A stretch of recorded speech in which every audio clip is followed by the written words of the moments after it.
Hello అండి, అందరికీ నమస్కారం. శ్రీకృష్ణ పరమాత్మనే నమః. రేపు ఆదివారం తొలి ఏకాదశి, అంటే మనకి మొట్టమొదటి పండుగ అన్నమాట ఈ తొలి ఏకాదశి పండుగ అనేటువంటిది. కాబట్టి అసలు ఈ తొలి ఏకాదశి పండుగ విశిష్టత ఏంది, ఆ రోజున మనం పాటించాల్సినటువంటి నియమాలేంటి, విధి విధానాలేంటి, ఈ ఏకాదశి అనేటువంటి ఉపవాసాన్ని ఎలా చేయాలి, మనకి సంవత్సరంలో ఇంత ముందరే చెప్పుకున్నాం కదా, 24 12 నెలలు, నెలకి 2 ఏకాదశులు వస్తాయి. శుక్లపక్షంలో ఒకటి, కృష్ణపక్షంలో ఒకటి.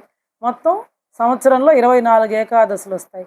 ఒక్కొక్కసారి అధిక మాసం వచ్చినప్పుడు ఇంకొక 2 ఏకాదశులు కూడా రావడం జరుగుతుంది. అయితే ఈ ఏకాదశి యొక్క ఉపవాసాన్ని మనం ఎలా చేయాలని ప్రతిసారి చెప్పుకుంటూనే ఉంటున్నాం. అయితే ఈ తొలి ఏకాదశి యొక్క ప్రాముఖ్యతను గురించి ఈ రోజున ఏదో నాకు తెలిసినంత వరకు కొన్ని విషయాల్ని మీతో పంచుకోవాలనుకుంటున్నానండి. ఇప్పుడు తొలి ఏకాదశి విశిష్టతను గురించి కొన్ని విషయాలు చెప్తాను. మనం పూర్వులు ఈ ఏకాదశికి సంబంధించినటువంటి కొన్ని ముఖ్యమైన ఏకాదశులని చెప్పడం జరిగింది. మనం 24 ఏకాదశులు ఉన్నాయి, కానీ వాటన్నిటిలో కూడా కొన్ని ముఖ్యమైన ఏకాదశులు ఏంటంటే ఈ ఆషాఢ శుద్ధ ఏకాదశి మొదటి ఏకాదశి, దీనినే తొలి ఏకాదశి అని కూడా పేరు. అదేవిధంగా ఇంకా కొన్ని కార్తీక శుద్ధ ఏకాదశి, ఉత్తాన ఏకాదశి, అదేవిధంగా ముక్కోటి ఏకాదశి, వైకుంఠ ఏకాదశి అని కూడా పిలుస్తారు దాన్ని. అదేవిధంగా భీష్మ ఏకాదశి, అదేవిధంగా వైశాఖ మాసంలో వచ్చేటువంటి ఏకాదశి.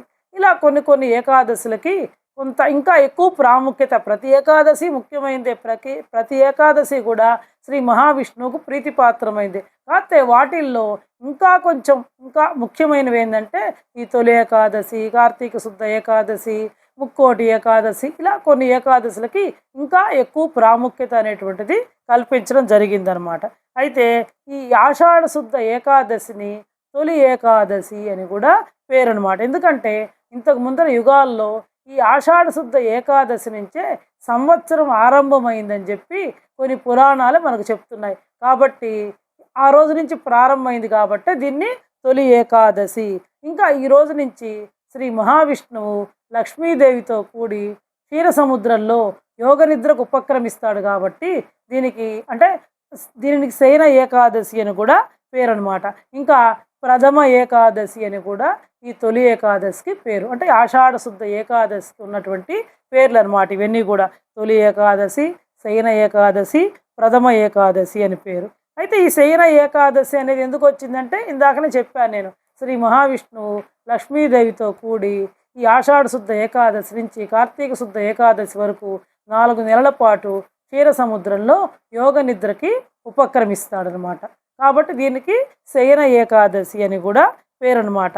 చూడండి, అయితే ఈ శయన ఏకాదశి అనేటువంటిది నిజంగా ఒక రకంగా కనుక మనం పరిశీలిస్తే ఇది ప్రకృతిలో జరిగేటువంటి మార్పులకు కూడా మనం ఈ ఏకాదశిని సంకేతంగా చెప్పవచ్చు. ఈ ఏకాదశి నుంచి మనకి ఇంచుమించు వర్షాలు కూడా ప్రారంభమవుతుంటాయి. అంటే ప్రకృతిలో కూడా అప్పటిదాకా ఎండాకాలం విపరీతంగా ఉంటుంది, అనేక మార్పులు వస్తూ ఉంటాయన్నమాట.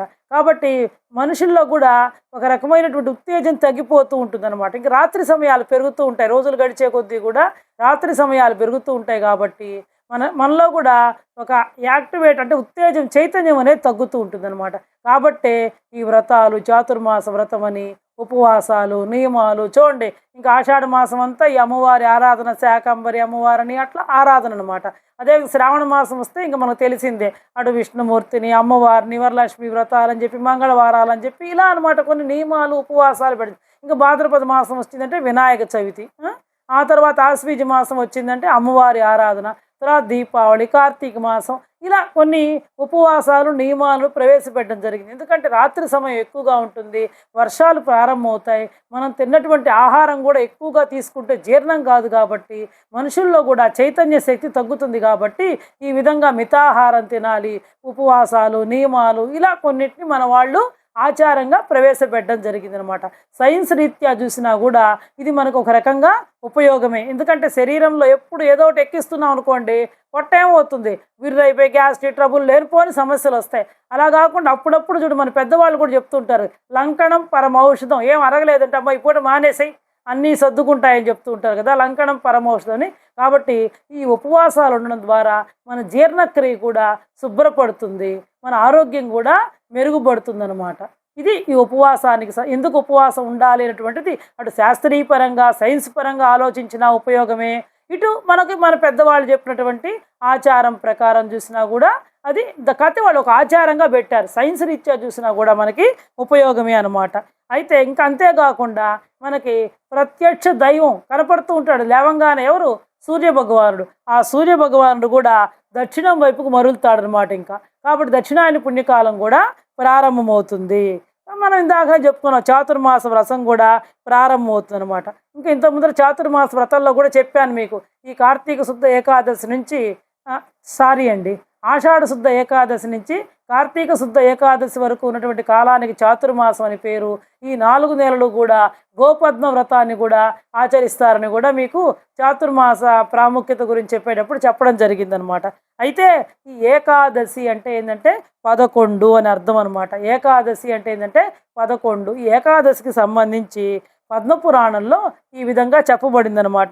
ఏమని అంటే త్రిమూర్తి ఈ ఏకాదశి ఎవరికి సంబంధించింది? త్రిమూర్తులలో విష్ణుమూర్తికి సంబంధించింది, శ్రీహరికి సంబంధించినట్టు. ఎక్కువగా ఏకాదశి రోజు ఎవరిని పూజిస్తాం?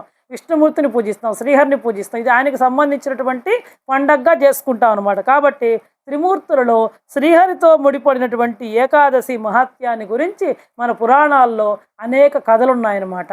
కాబట్టి అయితే ఏంది అంటే ఒక రకంగా పద్మపురాణంలో ఏమని చెప్పబడింది అంటే అష్ట కష్టాలతోటి తలమునకలవుతున్నటువంటి మానవ జాతిని ఉద్ధరించడానికి సాక్షాత్ ఆ విష్ణుమూర్తి ఈ ఏకాదశిని ఏర్పాటు చేశాడని, ఈ ఏకాదశి వ్రతాన్ని గనక నియమనిష్టతోటి ఎవరైతే ఆచరిస్తారో వాళ్ళు సమస్త వ్యధల నుండి కూడా విముక్తి పొందగలరని, మరణానంతరం వైకుంఠ ప్రాప్తి లభిస్తుందని పద్మపురాణంలో చెప్పడం జరిగిందనమాట. ఇదేంటంటే విష్ణుమూర్తికి సంబంధించిన పండగే కాబట్టి ఆ విష్ణుమూర్తి ఈ ఏకాదశి ఉపవాసాన్ని సృష్టించాడని చెప్పి, దేనికి సృష్టించాడంటే అష్ట కష్టాలతోటి తలమునకలవుతున్నటువంటి ఈ మానవ జాతిని అంతా కూడా ఉద్ధరించడానికి సాక్షాత్ ఆ విష్ణుమూర్తి ఆ శ్రీహరే ఈ ఏకాదశి వ్రతాన్ని ఏర్పాటు చేసి, ఈ వ్రతాన్ని ఎవరైతే నియమనిష్టలతో గనక ఆచరిస్తారో వాళ్ళు సమస్త వ్యధలు అంటే సమస్త బాధల నుండి కూడా విముక్తి పొంది మరణానంతరం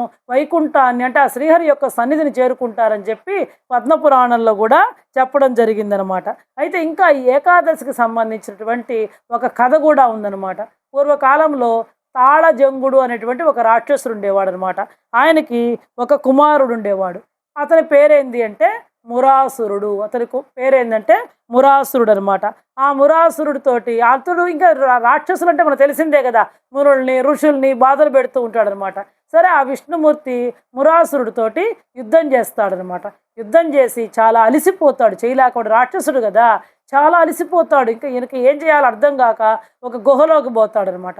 ఆ గుహలోకి పోయి ఆ మురాసురుడు గుహలోకి పోతే ఈయన కూడా వెనకాడితే గుహలోకి పోయి అప్పుడు ఏం చేస్తా అంటే వాడు ఆ గుహలోకి పోయి బియ్యంలో దాముకుంటాడు. ఎవరు? ఆ మురాసురుడు అనేటువంటి రాక్షసుడు.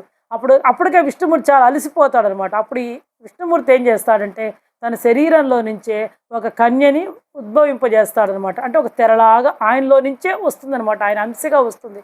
ఆమె పేరు ఏకాదశి అని పేరు పెడతాడనమాట ఆయనకి.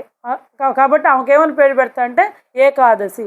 ఆ తనలో వచ్చినటువంటి శక్తి ద్వారా ఆ ఏకాదశి ఆ మురాసురుడు అటువంటి రాక్షసుడిని సంహరిస్తుందనమాట.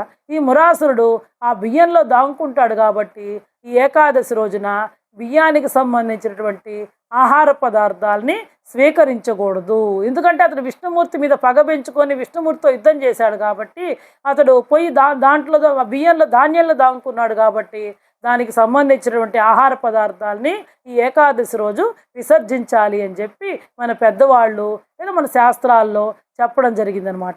అందుకని ఏకాదశి రోజు ఎవరూ కూడా ఈ బియ్యానికి ధాన్యానికి సంబంధించినటువంటి ఆహార పదార్థాలని ఎక్కువగా స్వీకరించరు. అందుకే ఏకాదశి రోజు ఉపవాసాన్ని కూడా ఎక్కువ మంది ఉంటారనమాట, ఉపవాసాన్ని చేయడం జరుగుతుందనమాట. ఇంకా ఆ కన్యని ఉద్భవింపజేశాడని చెప్పాను కదా, ఏకాదశి అయినటువంటి కన్యని. ఆమె ఆ మురాసురుడిని చంపేస్తుంది అనమాట. అయితే ఆమె విష్ణుమూర్తిని 3 వరాలు కోరుకుంటుందన్నమాట. ఏమని కోరుకుంటుందంటే నా పేరు ఏకాదశి కదా, నేను ఎప్పుడు ఈ ఏకాదశి పేరు అనేటువంటిది నా పేరు ఎప్పుడు నేను మీకు ప్రియంగా ఉండాలి. కాబట్టి అందుకే విష్ణుమూర్తికి ఈ ఏకాదశి అనేటువంటి తిథి చాలా ఇష్టం అనమాట. ఈ రోజున చేసేటువంటి పూజలు కానీ దానాలు కానీ ధర్మాలు కానీ ఇంకా ఎక్కువ ఫలాన్ని ఇస్తాయి. మామూలు రోజుల్లో చేసిన దానికంటే కూడా ఇంకా ఈ తొలి ఏకాదశి రోజున కనుక మనం విష్ణుమూర్తిని శ్రీ లక్ష్మీనారాయణని విశేషంగా కనుక పూజించినట్లయితే ఇంకా ఎక్కువ ఫలాన్ని ఇస్తుందన్నమాట. అందుకే ఆమె కోరుకుంటుంది. ఎందుకంటే ఆ ఏకాదశిని తన శరీరంలోని ఒక అంశగా సృష్టించాడు కదా ఆయన. ఆమె అప్పుడు విష్ణుమూర్తిని కోరుకుంటుంది. ఏమని? నేను ఎప్పుడు మీకు ప్రియంగా ఉండాలి, సదా మీకు ప్రియంగా ఉండాలి, అంతేకాకుండా అన్ని తిథులలో కంటే ప్రముఖంగా ఉండి అందరిచే కూడా నేను పూజలు అందుకోవాలి. తిథులన్నీ ఉన్నాయి కదా మనకు, పాడ్యమి, విధియ, తది, అట్లా 15 తిథులు ఉన్నాయి కదా. కాబట్టి అన్ని తిథుల కంటే కూడా నేనే ప్రముఖంగా ఉండి అందరి చేత కూడా నేను పూజలను అందుకోవాలి అని చెప్పి ఆమె విష్ణుమూర్తిని కోరుకుంటుంది అనమాట. కాబట్టి అందుకే మన ఏకాదశి రోజున విశేషంగా లక్ష్మీనారాయణని విష్ణుమూర్తి ఆలయాల్లో విశేషంగా పూజించడం జరుగుతుందన్నమాట. ఇంకా కూడా ఇంకొక వరం ఏమని కోరుకుందంటే, నా తిథి అయినటువంటి ఏకాదశి నాడు ఎవరైతే భక్తితో పూజించి ఉపవాసం చేసిన వాళ్ళకి మోక్షం కూడా లభించాలి అని ఆమె విష్ణుమూర్తిని కోరుకుంటుందిట. కాబట్టి ఎవరైనా సరే ఏకాదశి రోజు ఉపవాసం ఉండి ద్వాదశి రోజు కనుక పాలన చేసినట్లయితే, భక్తితో శ్రీ మహావిష్ణువును పూజించినట్లయితే వాళ్ళకు ఖచ్చితంగా మోక్షప్రాప్తి అనేటువంటిది కలుగుతుంది. ఎందుకంటే తన శరీరం నుంచి సృష్టించినటువంటి ఆ ఏకాదశి అనేటువంటి ఆమె విష్ణుమూర్తిని కోరుకుందనమాట. ఏమని? నేను ఎప్పుడు మీకు ప్రియంగా ఉండాలి, అంతేకాకుండా తిథులన్నింటిలోకెల్లా కూడా ఈ తిథి ప్రముఖమై ఉండి నేను అందరి చేత కూడా పూజలు అందుకోవాలి, అంతేకాకుండా ఈ ఏకాదశి నాడు ఎవరైతే ఉపవాసం ఉండి భక్తితో మిమ్మల్ని పూజిస్తారో వాళ్ళందరికీ కూడా మరణానంతరం మోక్షాన్ని కలిగించు అని చెప్పి ఆమె విష్ణుమూర్తిని కోరడం జరిగింది. విష్ణుమూర్తి కూడా ఆమెకు తదాస్తు అని చెప్పి వరాలను అనుగ్రహించడం జరిగింది. ఆ తర్వాత ఆమె మురాసురుని సంహరించడం జరిగిందనమాట. ఇది ఏకాదశి యొక్క విశిష్టత. ఏకాదశి అనేటువంటిది ఎలా ఉద్భవించింది అనేటువంటిది ఏదో నాకు తెలిసినంత వరకు కొంత మీకు చెప్పడం జరిగిందనమాట. ఇంకా ఈ ఏకాదశి నాడే మహాసాధ్వీమణి అయినటువంటి సతీ సక్కుబాయి కూడా మోక్ష ప్రాప్తి పొందిందని చెప్పి సంతులీలామృత పురాణంలో చెప్పబడిందనమాట. తెలుసు కదా మనకు సతీ సక్కుబాయి కదా, మహాభక్తురాలు, విష్ణుమూర్తి భక్తురాలు. ఆమె కూడా ఈ తొలి ఏకాదశి నాడే మోక్ష ప్రాప్తి పొందిందని చెప్పి సంతులీలామృత పురాణంలో చెప్పబడి ఉంది. కాబట్టే పండరీపురంలో ఆ పాండురంగనికి విశేషంగా వైభవంగా ఈ తొలి ఏకాదశికి సంబంధించినటువంటి ఉత్సవాలు చాలా బాగా జరుగుతాయన్నమాట. అదేవిధంగా పూరి జగన్నాథ ఆలయంలో, అన్ని విష్ణుమూర్తి ఆలయాల్లో ఈ మొదటి పండగ కాబట్టి ఈ తొలి ఏకాదశికి విశేష అభిషేకాలు, విష్ణుమూర్తి లక్ష్మీదేవికి విశేష అభిషేకాలు, విశేష పూజలు చేయడం జరుగుతుందన్నమాట. ఇంకా కూడా విష్ణుమూర్తిని మనకు శక్తి లేదంటే పెద్ద పెద్ద వాటిలతో ఏం పూజించబల్ల, తులసి దళాలతో పూజిస్తే ఆయన చాలా ప్రీతి చెందుతాడనమాట. కాబట్టి తులసి అనేటువంటిది మన పెరట్లో ఉంటుంది, మనమే కొనాల్సినటువంటి అవసరం లే. ఒకవేళ ఆ రోజు ఏదైనా శుక్రవారం అలా వచ్చిందనుకోండి, ముందు రోజే మనం తులసి దళాలని కోసి పెట్టుకొని ఆ రోజు విష్ణుమూర్తిని తులసి దళాలతోటి పూజించవచ్చు. కొందరు ఏమంటారంటే, మనం దేవుణ్ణే కదా పూజిస్తున్నాము, ఆ రోజు ఏ వారమైనా సరే మేము భగవంతుడికే అర్పితం చేస్తున్నాం కాబట్టి అది వాళ్ళ యొక్క మనసుకు సంబంధించినటువంటిది. ఈసారి మనకి ఆదివారం వచ్చింది కాబట్టి తొలి ఏకాదశి చక్కగా ప్రతి ఒక్కళ్ళు కూడా శ్రీ లక్ష్మీనారాయణని మీ శక్తి కొద్ది ఇంట్లో అయినా సరే అండి, ఆమెని గుళ్ళు రద్దీగా ఉంటాయని వెళ్ళి అక్కడ తోసుకొని అక్కడ పడిపోవాల్సిన అవసరం లే. మన దేహంలోనే భగవంతుడు ఉన్నాడండి. ఇవన్నీ మన మనస్సుని, మన ఆత్మని పరిశుద్ధం చేసుకోవడానికే ఈ ఉపవాసాలు, ఈ దీక్షలు ఇవన్నీ పెట్టడం జరిగింది. మీకు చాతుర్మాసాల్లో కూడా నేను చెప్పాను ఇదే విషయాన్ని. కాబట్టి ప్రతి ఒక్కళ్ళు మీ ఇంట్లోనే ఉన్నటువంటి ఆ లక్ష్మీనారాయణ విగ్రహానికి చక్కగా మీ శక్తి కొద్దీ ఆవు పాలు తెచ్చుకొని అభిషేకం చేసుకొని చక్కగా తర్వాత శుభ్రంగా కడిగి పొడి బట్ట పెట్టి తుడిచి గంధము కుంకుమతోటి బొట్లు పెట్టి చక్కగా తులసి దళాలతోటి లేదా మీకు అందుబాటులో ఉన్నటువంటి పుష్పాలతోటి చక్కగా పూజించి మీ శక్తి కొద్దీ నైవేద్యం పెట్టవచ్చు. ఉపవాసం ఉండేటువంటి వాళ్ళు వడపప్పు, పానకము, ఒక కొబ్బరికాయ కొట్టి చక్కగా 2 పూట్ల విష్ణు సహస్రనామం మీకు శక్తి ఉంటే, లేదంటే భగవద్గీత, ఇలాంటి విష్ణుమూర్తికి సంబంధించినటువంటి చాలా స్తోత్రాలు లేదా అష్టోత్తరం లేదు ఓ నమో నారాయణాయ నమః అని ఆ మంత్రాక్షరి జపం చేసుకోండి చక్కగా చాలు. ఇంక అంతకంటే ఏం కాలో నమో భగవతే వాసుదేవాయ అష్టాక్షరి మంత్రం చేసుకోండి. ఇంక అంతకంటే ఇంకా ఏదో ఒక నామాన్ని పట్టుకొని ఆ రోజంతా కూడా అనుక్షణం ఆ నామంతో గడపండి. ఉపవాసం ఉండగలిగే వాళ్ళు ఉపవాసం ఉండండి. ఉపవాసం ఉండలేనటువంటి వాళ్ళు ఉండలేదే అని మనం చింతపడకుండా మితాహారం ఒక పూట ఏదైనా సరే మన శరీరానికి జీవించడానికి ఎంత అవసరమో అంత మితాహారం మాత్రమే తీసుకొని ఈ వ్రతాన్ని ఆచరించండి. ఇక్కడ భక్తి ప్రధానం కాబట్టి ఉపవాసం అంటే ఏంది? భగవంతుడికి సమీపంగా నివసించడం. అంతేగాని అబ్బా నా నీరసమూర్తిని కళ్ళు తిరుగుతున్నాయి నేను ఉండలేకపోతున్నా అనుకుంటూ చేసినా కూడా ప్రయోజనం ఉండదన్నమాట.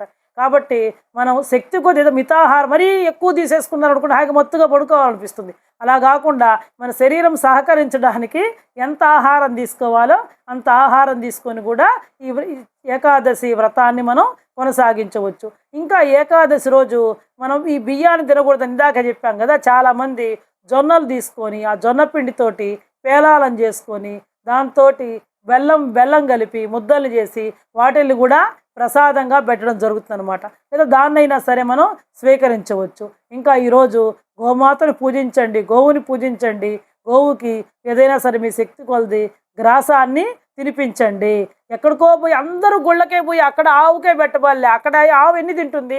మన దగ్గరే ఉంటాయి, మన ఇంటి దగ్గరే ఉంటాయి కదా ఏదైనా ఆవులు. అక్కడైనా పెట్టండి. దేవుడు ఎక్కడైనా ఉన్నాడు. అందుగలడని లేదని సందేహం పోలదు చక్రి సర్వోపగతుని మనం భాగవతాలు చెప్పుకున్నాం కదా. కాబట్టి భగవంతుడు ఎక్కడైనా ఉన్నాడు, అసలు మనలోనే ఉన్నాడు, ఎక్కడికి పోవాలి. కాబట్టి మనలో ఉండే భగవంతుడి మనం తెలుసుకుంటే అదే మోక్షం, అదే పరమాత్మ తత్వం అనమాట. కాబట్టి ప్రతి ఒక్కళ్ళు కూడా ఈ ఏకాదశి ఉపవాసాన్ని నియమనిష్టలతోటి దానికంటే కూడా భక్తి శ్రద్ధలతోటి ఆచరించి ఆ శ్రీ లక్ష్మీనారాయణుల యొక్క అనుగ్రహాన్ని పొందాల్సిందిగా కోరుకుంటూ సెలవు తీసుకుంటున్నానండి.